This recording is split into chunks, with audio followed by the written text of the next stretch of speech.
To what extent do you feel like in the lifespan of the show you've taken this from what originally was sort of perceived as a horror piece and a vampire piece to something that's kind of more real world, more relatable, more kind of almost like a kind of a bent dark medical drama? Right. Yeah. I mean, the cool thing about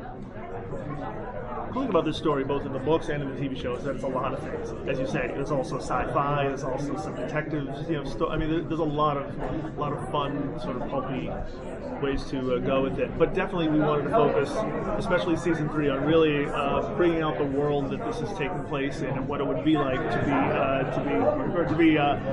have to live through crazy event like this, but to make it real for people. Otherwise, there's no stakes. Anything goes. We really wanted to kind of drill down on that and make it mean something.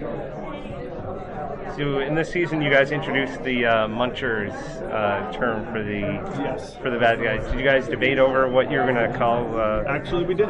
Yeah, there was a lot of back and forth because there's a lot of back and forth about because there's, as we're sitting in the writers' room, you're just throwing around slang words and having fun with it, but you don't want to have people calling them 5 different things. Munchers is kind of Fett's word, but we feel like as season 3 goes on, that's sort of caught on with some other people now that he's had more influence in fighting the strip in New York. What other words did you contemplate with? I can't, you know what? I mean, the usual. I mean, nothing super, like stingers or strigs. I remember came up, but they seem too slangy and too sort of fun. But he's Fett called rats munchers, so he's just sort of taken that vermin slang and applied it to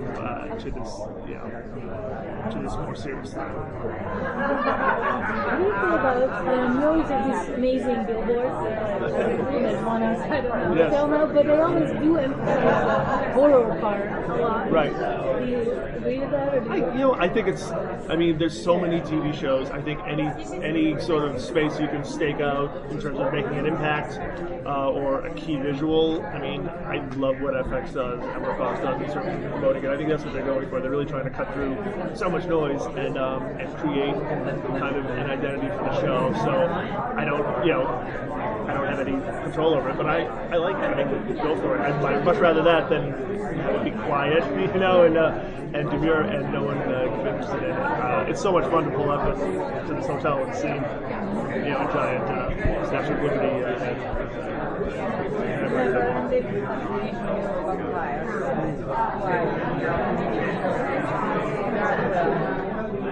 I know. I mean, it's true. I mean, they've been around in some form since forever. I mean, way back before Bram Stoker.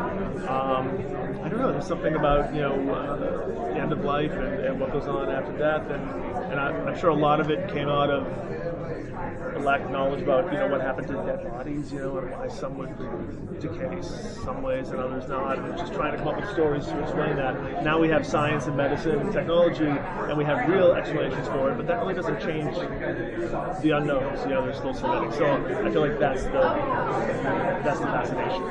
Something taking over your body and changing it. Minjuwadi does your soundtrack. To what extent is it a sort of a piece of music defined by this, or is it a piece of music influenced by the genre, by kind of is there a musical kind of family tree here? Do you feel like acoustically you've got something that is descended from the genre? Oh, in terms of the soundtrack, the vampires? Yeah. Yeah, we do. I mean, way back when Guillermo, when we were talking about books, he really wanted to take vampire story, from the sort of the modern romantic vampire back to its roots, which is a brutal, parasitic monster, and that's kind of what we've done. So I do feel like we've done what you're saying, but in the sense of taking it back to where it used to be before they became more humanistic, more romantic, more alluring. Our vampires are definitely not alluring. They're scary, forbidding. Specific though to the soundtrack. Oh, I'm sorry. You were asking. Yeah, the soundtrack of the I'm sorry. Yeah. I thought that's where you're going. So your question is essentially acoustically, do you take influence from the horror genre? Funny. Do you see it as I'm not exactly sure. I mean, I don't have a lot of don't have a lot of input with the composer.